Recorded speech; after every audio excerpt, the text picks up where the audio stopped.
पेट सफा आयुर्वेदिक चूरन, पेट सफा तो हर रोग दफा। उन्नत कृषि पर संभागीय कार्यशाला का आयोजन सीएम डॉक्टर मोहन यादव ने किसानों से किया संवाद। का उन्नत खेती व पशुपालन से बढ़ाएंगे आमदनी।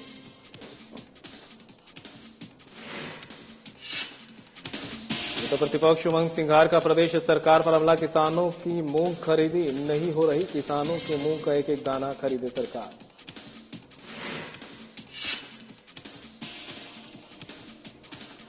800 करोड़ के पोषण आहार घोटाले में लोकायुक्त सख्त। 3 विभागों के अधिकारियों को 24 अगस्त को तलब।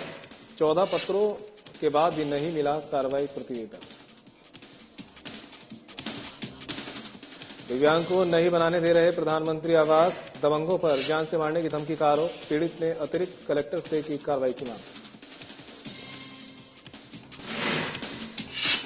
और मध्य प्रदेश में मानसून पूरी तरह सक्रिय। प्रदेश में औसत वर्षा करीब 7 इंच तक पहुंची। अगले 4 दिनों में बारिश का अलर्ट। पश्चिमी एमपी में सबसे ज्यादा। नमस्कार, बुलेटिन लेकर मैं हूं आपके साथ संदीप निरंजन सरकार। खबरों का रुख कर लेते हैं। मुख्यमंत्री डॉक्टर मोहन यादव नमस्कार, बुलेटिन लेकर मैं हूं आपके साथ संदीप निरंजन सरकार। खबरों का रुख कर लेते हैं। मुख्यमंत्री डॉक्टर मोहन यादव ग्वालियर में उन्नत कृषि पर आयोजित संभागीय कार्यशाला में सम्मिलित हुए। ये कार्यशाला डॉक्टर श्यामा प्रसाद मुखर्जी की जयंती पर आयोजित की गई। इस दौरान सीएम डॉक्टर मोहन ने किसानों से संवाद किया। उन्होंने कहा कि किसानों की आमदनी बढ़ाने के लिए केवल एक फसल पर निर्भर रहने के बजाय बहुफसली खेती, उन्नत कृषि तकनीकी और पशुपालन को बढ़ावा दिया जाए। वे 6 जुलाई को ग्वालियर में आयोजित उन्नत कृषि पर संभागीय कार्यशाला में किसानों से संवाद कर रहे थे। मुख्यमंत्री ने कहा कि मध्य प्रदेश वर्तमान में दुग्ध उत्पादन में देश में तीसरे स्थान पर है और अगले 5 वर्षों में इसे देश का नंबर 1 राज्य बनाने का लक्ष्य है। सरकार सांची दुग्ध संघ सहित डेयरी क्षेत्र को लगातार सहयोग दे रही है। उन्होंने बताया कि प्रदेश में सिंचाई क्षेत्र 2023 के करीब 7.5 लाख हेक्टेयर से बढ़कर लगभग 50 लाख हेक्टेयर हो गया, जिसे 16 लाख हेक्टेयर पहुंचाने का लक्ष्य है। उन्होंने प्राकृतिक खेती, देशी गायों के संरक्षण और गौशालों के विस्तार पर भी जोर दिया।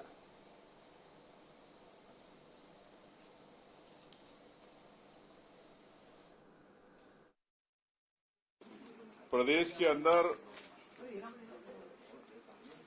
कई विभाग अपनी खरीदी तो करते हैं और ऐसी खरीदी करते हैं। मध्य प्रदेश में मूंग खरीदी को लेकर सियासत तेज हो गई है। नेता प्रतिपक्ष उमंग सिंघार ने प्रदेश सरकार पर किसानों की अनदेखी करने का आरोप लगाया है। उन्होंने कहा कि प्रदेश में 6 लाख से ज्यादा किसान मूंग की खेती कर रहे हैं, लेकिन उनकी उपज की खरीदी नहीं हो पा रही है। उन्होंने सरकार से मांग की है कि किसानों की मूंग का एक एक दाना खरीदा जाए। उमंग सिंघार ने कहा कि वे इस संबंध में सरकार को पत्र लिखेंगे। उन्होंने आरोप लगाया कि शिवराज सिंह चौहान और मुख्यमंत्री मोहन यादव के बीच राजनीतिक खींचतान का खामियाजा प्रदेश के किसानों को भुगतना पड़ रहा है। उन्होंने प्रदेश सरकार की किसान सम्मान निधि को लेकर भी निशाना साधते हुए कहा कि सरकार किसानों को सिर्फ 12 रुपए सम्मान निधि दे रही है।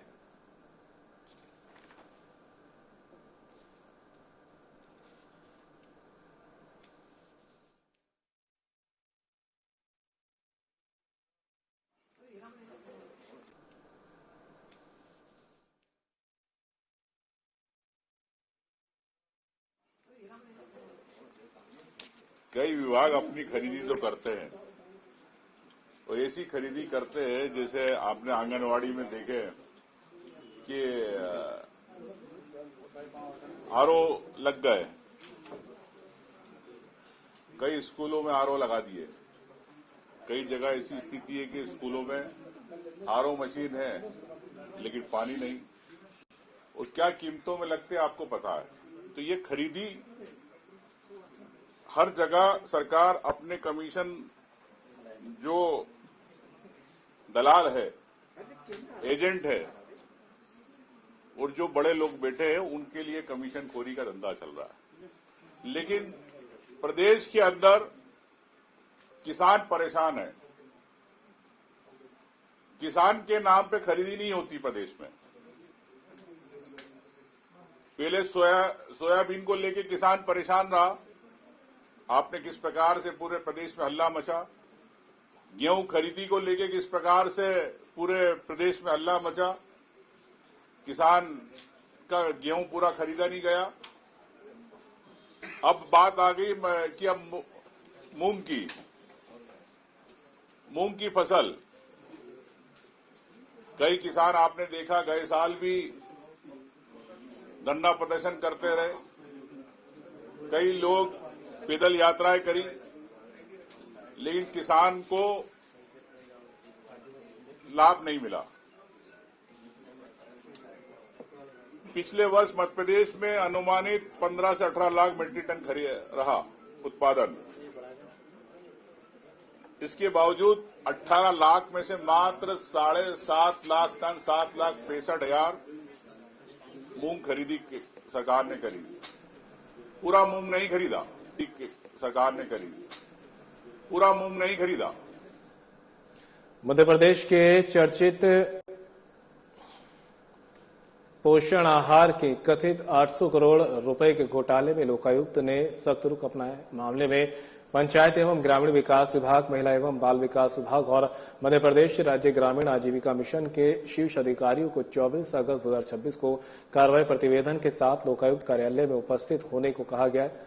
यह मामला पूर्व विधायक पारस सकलेचा द्वारा वर्ष 2023 में की गई शिकायत से जुड़ा है। शिकायत में महालेखाकार की वर्ष 2018 से 2021 के बीच 8 जिलों में हुई जांच के आधार पर करीब 800 करोड़ रुपए के कथित घोटाले का आरोप लगाया गया है। इसमें तत्कालीन मुख्य सचिव इकबाल सिंह बैंस, तत्कालीन सीईओ एवं संचालक ललित मोहन बेलवाल सहित अन्य अधिकारियों की भूमिका की जांच की मांग की गई थी। लोकायुक्त कार्यालय के अनुसार पंचायत एवं ग्रामीण विकास विभाग से महालेखाकार की रिपोर्ट पर की गई कार्रवाई का विवरण मांगने के लिए अब तक 14 पत्र भेजे जा चुके हैं। पहला पत्र 30 अक्टूबर 2023 को और सबसे हाल का पत्र 23 जून 2026 को भेजा गया। इसके बावजूद विभाग अब तक कार्रवाई प्रतिवेदन उपलब्ध नहीं करा सका।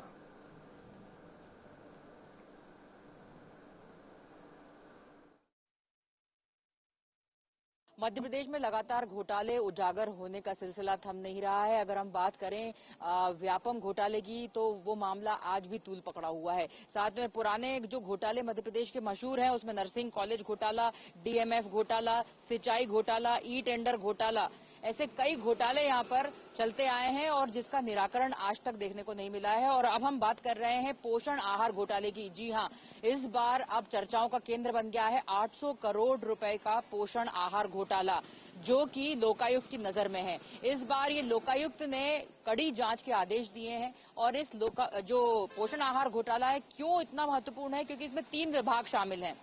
3 विभाग कैसे? महिला बाल विकास, साथ में ग्रामीण पंचायत विकास विभाग, उसके बाद आजीविका मिशन विभाग। ये 3 विभाग कैसे?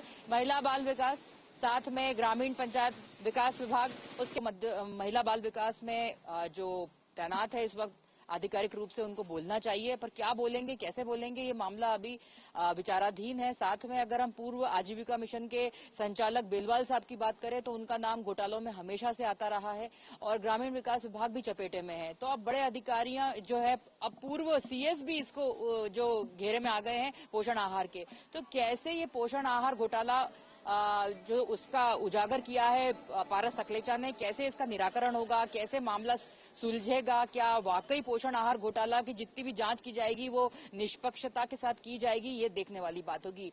और इसमें प्रवक्ता लोग क्या कहते हैं, आइए उनसे सुनते हैं।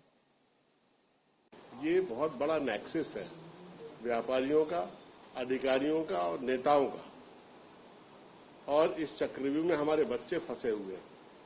अगर इस तरह के घोटाले अगर उजागर नहीं हुए तो दुर्भाग्य है, ये निकृष्टता चलती रहेगी। इनको उजागर होना, विवस्त्र होना देश हित में बहुत जरूरी है। मोहन यादव जी की सरकार निश्चित रूप से पारदर्शिता को सुनिश्चित करना चाहती है, अकाउंटेबिलिटी फिक्स करना चाहती है। और हमारी मध्य प्रदेश के लोकायुक्त संगठन को इस प्रकार से सरकार ने अधिकार देके रखे कि निश्चित रूप से जो जो अनियमितताएं सामने को सुनिश्चित करना चाहती है, अकाउंटेबिलिटी फिक्स करना चाहती है। और हमारी मध्य प्रदेश के लोकायुक्त संगठन को इस प्रकार से सरकार ने अधिकार देके रखे कि निश्चित रूप से जो जो अनियमितताएं सामने आएंगी, उन अनियमितताओं को हमारी मध्य प्रदेश की सरकार जीरो टॉलरेंस की नीति के तहत उस पर स्पष्टता के साथ में कार्रवाई करेंगी। जिन भी प्रकरणों का आप उल्लेख कर रही है, वो प्रकरण सारे अंडर इन्वेस्टिगेशन है, कई जांच चल रही है और जांचों में विभागों का किस प्रकार से सहयोग का विषय है। तो आदरणीय मुख्यमंत्री जी के स्पष्ट निर्देश है सारी जांच एजेंसियों को कि तत्काल जहां जहां एविडेंसेस की आवश्यकता है, तत्काल जहां जहां जांच एजेंसी के साथ में विभागों को कॉपरेट करने की आवश्यकता है, विभागों को तत्काल कॉपरेट करने के लिए कहा गया है। और उसी दिशा से मध्य प्रदेश जिस प्रकार से हम ये कहेंगे कि मध्य प्रदेश में जीरो टॉलरेंस की नीति लेटर एंड स्पिरिट में इंप्लीमेंट होगी। पर्यावरण संरक्षण को बढ़ावा देने के उद्देश्य से चलाए जा रहे एक पेड़ मां के नाम अभियान के अंतर्गत आज संत हिरदाराम नगर स्थित 3 ईएमई सेंटर में पौधारोपण अभियान का शुभारंभ किया गया। इस अवसर पर महापौर मालती राय ने पौधा लगाकर अभियान की शुरुआत की। अभियान के तहत आर्मी क्षेत्र में कुल 5000 पौधे रोपित किए जाएंगे। कार्यक्रम में क्षेत्रीय पार्षद कुसुम चतुर्वेदी सहित आर्मी के अधिकारी और अन्य गणमान्य नागरिक उपस्थित रहे।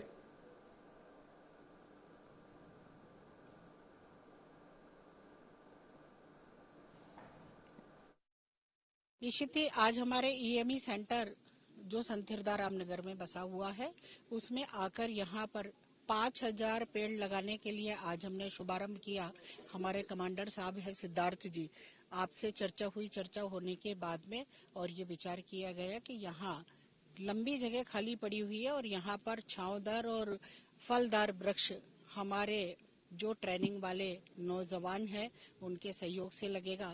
हमारे देश के यशस्वी प्रधानमंत्री नरेंद्र मोदी जी का जो सपना है एक पेड़ माँ के नाम, तो यहाँ पर एक पेड़ माँ के नाम हर एक जवान लगाकर और उसकी रक्षा करें। बुरहानपुर पुलिस ने तकनीकी संसाधनों और CEIR पोर्टल की मदद से बड़ी कार्रवाई करते हुए गुम हुए 100 मोबाइल फोन बरामद कर उनके वास्तविक धारकों को वापस सौंपे हैं। बरामद मोबाइलों की अनुमानित कीमत लगभग 20 लाख रुपए बताई गई है। पुलिस अधीक्षक आशुतोष वास्तविक धारकों को वापस सौंपे हैं। बरामद मोबाइलों की अनुमानित कीमत लगभग 20 लाख रुपए बताई गई है। पुलिस अधीक्षक आशुतोष बागरी के निर्देशन में की गई इस कार्रवाई के बाद मोबाइल धारकों को उनके फोन विधिवत सौंपे गए। मोबाइल वापस मिलने पर लोगों ने पुलिस की तत्परता और तकनीकी दक्षता की सराहना की। कई नागरिकों ने बताया कि उन्हें मोबाइल वापस मिलने की उम्मीद नहीं थी, लेकिन पुलिस की कार्रवाई से उन्हें राहत मिली। इस अवसर पर पुलिस अधिकारियों ने नागरिकों को साइबर सुरक्षा के प्रति जागरूक किया और सेफ क्लिक 2.0 अभियान के तहत ऑनलाइन धोखाधड़ी से बचाव की जानकारी दी।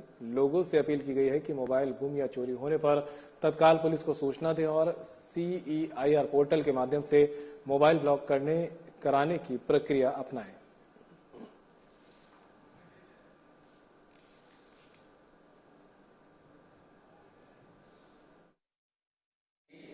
जो विगत 3 वर्षों में कई लोगों के मोबाइल जो गुम हुए थे, जिनकी थानों में रिपोर्ट की गई थी या संचार साथी में रिपोर्टिंग की गई थी, उनके मोबाइल आज करीब 100 मोबाइल बुरहानपुर पुलिस की जो साइबर टीम है उसने ढूंढे हैं और उनको व्यक्तियों को जिनके मोबाइल उनको आज सौंपा है।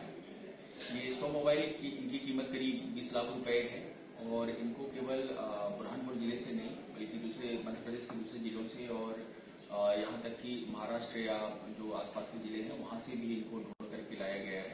इसमें आईफोन भी है जिसकी कीमत करीब 1 लाख रुपए के करीब है, तो वो मिला है। और जैसा कि हमने बताया आपको कि जो फोन है आज की डेट में लोगों का केवल एक उपकरण नहीं है बल्कि उसकी मेमोरीज और उससे कई इंपॉर्टेंट डेटा भी उसमें शामिल होता है। तो निश्चित तौर पे यदि फोन उनको मिलता है तो उनके लिए एक खुशी का आलम रहता है उनके लिए। तो मध्य प्रदेश के सीहोर जिले में शादी के बाद दुल्हन द्वारा गहने लेकर फरार होने का मामला सामने आया है। भेरुंदा तहसील क्षेत्र के एक परिवार ने जनसुनवाई में पहुंचकर अपनी शिकायत दर्ज कराई है। परिवार का आरोप है कि दलाल के माध्यम से शादी तय कराई गई थी। शादी के 3 दिन बाद ही दुल्हन घर से कीमती आभूषण लेकर चली गई। पीड़ित दूल्हे और उसके परिवार का कहना है कि उन्होंने शाल के माध्यम से शादी तय कराई गई थी। शादी के 3 दिन बाद ही दुल्हन घर से कीमती आभूषण लेकर चली गई। पीड़ित दूल्हे और उसके परिवार का कहना है कि उन्होंने शादी के लिए काफी खर्च किया, लेकिन अब खुद को ठगा हुआ महसूस कर रहे हैं।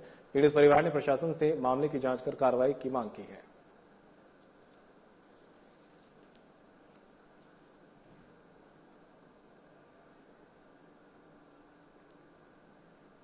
सिंधी बस्ती क्षेत्र में 2 पक्षों के बीच पुराने रंजिश को लेकर चल रहा विवाद अब तूल पकड़ता जा रहा है। मामले में पहले पवन आसवानी के परिवार की शिकायत सामने आई थी, जिसके बाद अब दूसरे पक्ष ने नितिन तुलसानी ने अपना पक्ष रखते हुए वीडियो जारी किया है। नितिन तुलसानी ने आरोप लगाया कि उनके खिलाफ झूठी शिकायतें दर्ज की जा रही है। उन्होंने कहा कि पहले भी विवाद के बाद दोनों पक्षों पर काउंटर केस दर्ज हो चुके हैं। नितिन का कहना है कि उन्होंने कोई गलत काम नहीं किया है और उनके खिलाफ लगाए गए आरोपों के कोई ठोस सबूत नहीं है। उन्होंने आरोप लगाया कि आए दिन उनके साथ विवाद किए जा रहे हैं। उन्होंने पुलिस प्रशासन से पूरे मामले की निष्पक्ष जांच कर विवाद का समाधान करने की मांग की है।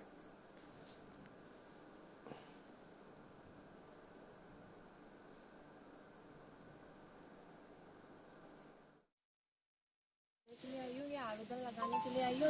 इससे पहले भी हमने कई बार आवेदन लगाया है नितिन तुलसानी के लिए सबूत के साथ में। ये आए दिन हमें जान से मारने की धमकी देता है और अब मेरे भाई के ऊपर हमला किया है। मेरी मम्मी के लिए झूठी झूठी मीडिया पर रिपोर्टें डाल रहा है। दूसरी बात तो ये कि इसके ऊपर 36 केस है, 2 बार जिला बदर हो चुका है। उसके बाद भी ये चलते ही आते हैं लफड़े। चुंदी बस्ती में कई घर इससे परेशान है, लेकिन कोई सामने नहीं आता क्योंकि इसने सबको डरा के रखा है। अभी भी इन्होंने कल मेरे से क्या किया, मैं जा रहा था तो पवन ने गाड़ी अड़ा के मेरे को मारना चालू कर दिया। हम गए, मैं थाने गया, मैंने रिपोर्ट लिखा दी और सभी अधिकारी ने सब सर्च किया है और सबको मालूम है कि ये गलत हो रहा है और मेरे को चोटें भी आई है। तो अब इनका क्या करें, डेली ये हमारी झूठी शिकायत करे। जब से मैं जेल से आया हूँ डेली ये हमारी झूठी शिकायत करे। जब से मैं जेल से आया हूँ इन्होंने मुझे जैसे अंदर करवाया झूठी उससे, तो तब से इन्होंने मेरे 50 आवेदन दे दिए और पूरे 50 आवेदन झूठे। और मैं उसने की थी और काउंटर केस हुआ है कल। और खुद वो आदतन अपराधी है, वो मुझे बोल रहा है तो खुद भी तो देखे।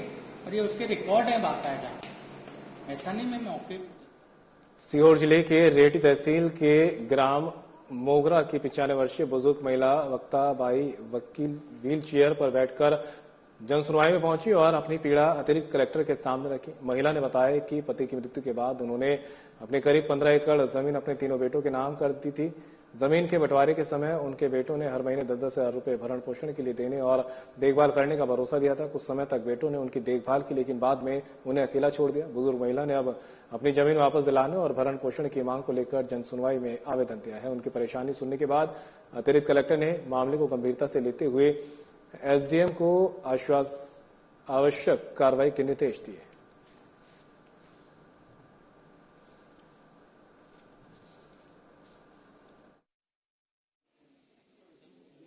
इनका देख रेख के लिए मामला है, तो इनको देख भी रहा है, तो मेरे साथ रह रही है। मैं देख रहा हूँ जमीन वगैरह थी इनके पास 15 एकड़, जो कि बेटों ने ले लिए और इनको हर महीने पैसा देने का और देखने की जिम्मेदारी उठाई थी बेटों ने।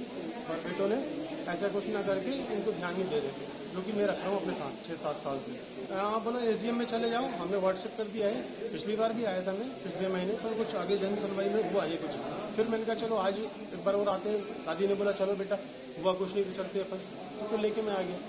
उसके बाद मैडम ने बोला कि एसडीएम चले जाओ, हमने व्हाट्सएप कर दिया, आपका काम ही है। उज्जैन के पीपली नाका क्षेत्र में आज सुबह बड़ा हादसा हो गया। सीवरेज चैम्बर की सफाई के दौरान 3 कर्मचारी गहरे चैम्बर में गिर गए। हादसे में कर्मचारी की मौत हो गई, जबकि 2 अन्य गंभीर रूप से घायल हो गए, जिनका इलाज जिला दौरान 3 कर्मचारी गहरे चैम्बर में गिर गए। हादसे में कर्मचारी की मौत हो गई, जबकि 2 अन्य गंभीर रूप से घायल हो गए, जिनका इलाज जिला अस्पताल में जारी है। ये घटना जीवाजीगंज थाना क्षेत्र के पीपली नाका इलाके की है, जहां टाटा कंपनी के 3 कर्मचारी सीवरेज चैम्बर की सफाई का काम कर रहे थे। इसी दौरान अचानक पैर फिसलने से तीनों कर्मचारी करीब 25 फीट गहरे चैम्बर में जा गिरे। हादसे की सूचना मिलते ही एसपी प्रदीप शर्मा और जीवाजीगंज थाना पुलिस मौके पर पहुंची। रेस्क्यू ऑपरेशन चलाकर तीनों कर्मचारियों को बाहर निकाला गया और तत्काल जिला अस्पताल पहुंचाया गया। अस्पताल में उपचार के दौरान गंभीर रूप से घायल कर्मचारी अशोक मिश्रा की मौत हो गई, वहीं 2 अन्य कर्मचारियों का इलाज जारी है। एडिशनल एसपी आलोक शर्मा ने बताया कि पुलिस पूरे मामले की जांच कर रही है। जांच में जो भी दोषी पाया जाएगा उसके खिलाफ नियमानुसार कार्रवाई की जाएगी।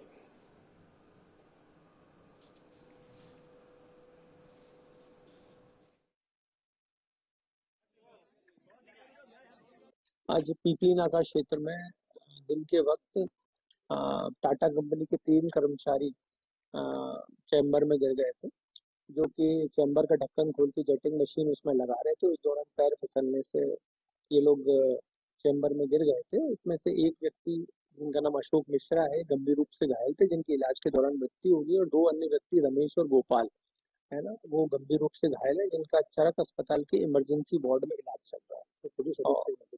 जी हाँ, मौके पर तत्काल पुलिस की टीम को जैसे ही सूचना मिली, तत्काल वहाँ जीवाजीगंज थाने के सारा स्टाफ पहुंच गए, तो पुलिस अधीक्षक महोदय भी वहाँ मौके पर पहुंचे थे। तत्काल पुलिस के द्वारा घायलों को रेस्क्यू करके अस्पताल पहुंचाया गया था, जहां इलाज के दौरान एक व्यक्ति की मृत्यु होना पाई गई है।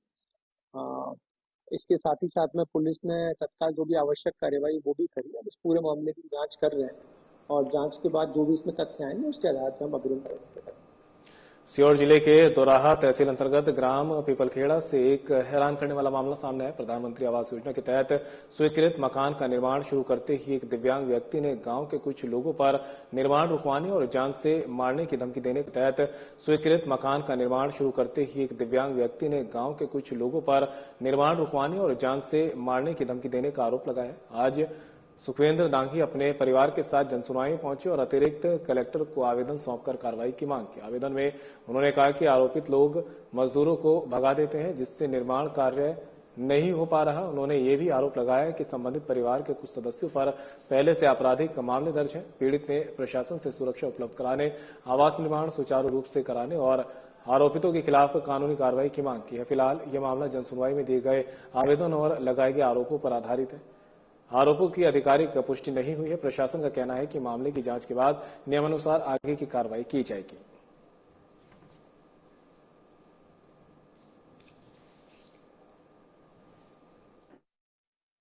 दोनों दिव्यांग हैं और एक भूमाफिया द्वारा 7 से 8 लोग मिलकर लगातार मेरा काम रोक रहे हैं। मुझे प्रधानमंत्री की आवास की 40,000 रुपये किस्त मिली थी। मैंने उसका बीम कॉलम फाउंडेशन कंप्लीट कर लिया और अब मुझे वो जान से मारने की धमकी दे रहे हैं। आज मैं कलेक्ट्रेट आया हूँ पूरे परिवार के सहित और बारिश में मुझे छत नहीं दी जा रही है। अब मैं यहाँ पे कलेक्ट्रेट में मांग कर रहा हूँ कि मुझे शासन से अनुमति दी जाए ताकि मैं प्रधानमंत्री आवास मेरा कंप्लीट कर सकूँ और उस घर का मैं अपने परिवार के साथ रह सकूँ। मंडला जिले के नेशनल हाईवे 30 पर ग्राम गाजीपुर के पास ट्रक और कार के बीच भीषण सड़क हादसा हो गया। जानकारी के अनुसार ट्रक रायपुर से जबलपुर की ओर जा रहा था, जबकि कार जबलपुर से मंडला की तरफ आ रही थी। प्रारंभिक जानकारी के मुताबिक ओवरटेक करने के प्रयास के दौरान दोनों वाहनों की टक्कर हो गई। हादसा इतना भीषण था कि कार पूरी तरह क्षतिग्रस्त हो गई। कार में सवार 4 लोग घायल हो गए। स्थानीय लोगों ने तत्काल राहत कार्य करते हुए घायलों को वाहन से बाहर निकाला और 112 पुलिस को सूचना दी। इसके बाद सभी घायलों को उपचार के लिए जिला अस्पताल भेजा गया। घटना की सूचना मिलते ही पुलिस मौके पर पहुंची और दुर्घटना के कारणों की जांच शुरू कर दी गई। हादसे के चलते कुछ समय तक नेशनल हाईवे 30 पर यातायात भी प्रभावित रहा। पुलिस मामले की जांच कर रही है।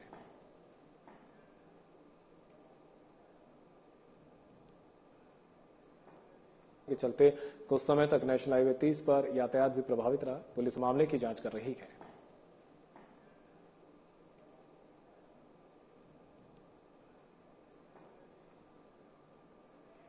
गाजीपुर जिले की मोहन बड़ोदिया पुलिस को बड़ी सफलता मिली है। पुलिस ने एनटीपीसी सोलर ऊर्जा प्लांट से चोरी हुई करीब 3 लाख रुपए मूल्य की कॉपर केबल बरामद कर 3 आरोपियों को गिरफ्तार किया है। पुलिस ने आरोपियों के कब्जे से चोरी की गई 900 मीटर स्ट्रिंग कॉपर केबल भी जब्त की है। जानकारी के अनुसार देरीपाल स्थित एनटीपीसी सोलर ऊर्जा प्लांट से 900 मीटर स्ट्रिंग कॉपर केबल चोरी होने के मामले में मोहन बड़ोदिया पुलिस ने मुखबिर की सूचना के आधार पर कार्रवाई करते हुए 3 आरोपियों को गिरफ्तार किया। आरोपियों के कब्जे से लगभग 3 लाख रुपए मूल्य की चोरी की गई कॉपर केबल बरामद की गई है। पुलिस ने आज दोपहर 3 आरोपियों को शाजापुर न्यायालय में पेश कर दिया है और मामले की आगे की कार्रवाई जारी है।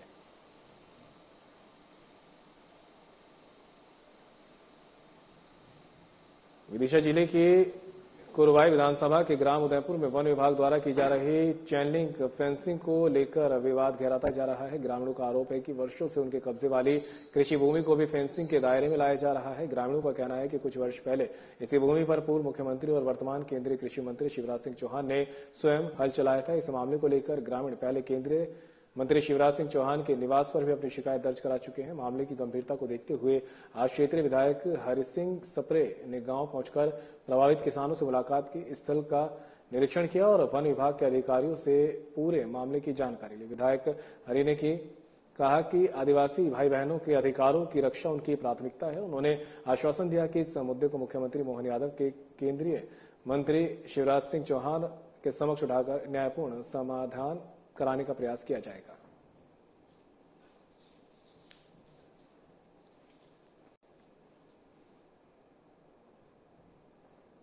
मध्य प्रदेश में मानसून पूरी तरह सक्रिय है। पिछले 6 दिनों से लगातार हो रही बारिश के चलते प्रदेश में औसत वर्षा करीब 7 इंच तक पहुंच गई है, जो सामान्य से केवल 1% कम है। वहीं यह है पिछले 6 दिनों से लगातार हो रही बारिश के चलते प्रदेश में औसत वर्षा करीब 7 इंच तक पहुंच गई है, जो सामान्य से केवल 1% कम है। वहीं जिलों में भारी बारिश से अति भारी बारिश का अलर्ट जारी किया गया है। मध्य प्रदेश में मानसून अब पूरे रंग में नजर आ रहा है। जुलाई की शुरुआत से लगातार हो रही बारिश ने प्रदेश की बारिश की कमी लगभग पूरी कर दी है। 6 दिनों की जोरदार बारिश के बाद राज्य में औसत वर्षा करीब 7 इंच दर्ज की गई है, जो सामान्य से महज 1% कम है। भोपाल, इंदौर, उज्जैन और नर्मदापुरम संभाग में मानसून सबसे ज्यादा मेहरबान है। लगातार बारिश के कारण प्रदेश भर में दिन के तापमान में भी कमी दर्ज की गई है।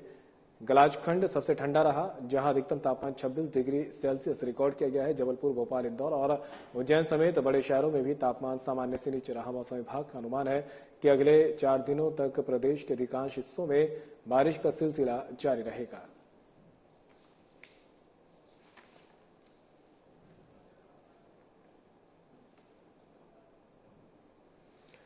और फिलहाल बुलेटिन में मेरे साथ इतना ही, लेकिन जाते जाते एक नजर इस वक्त की बड़ी खबर पर।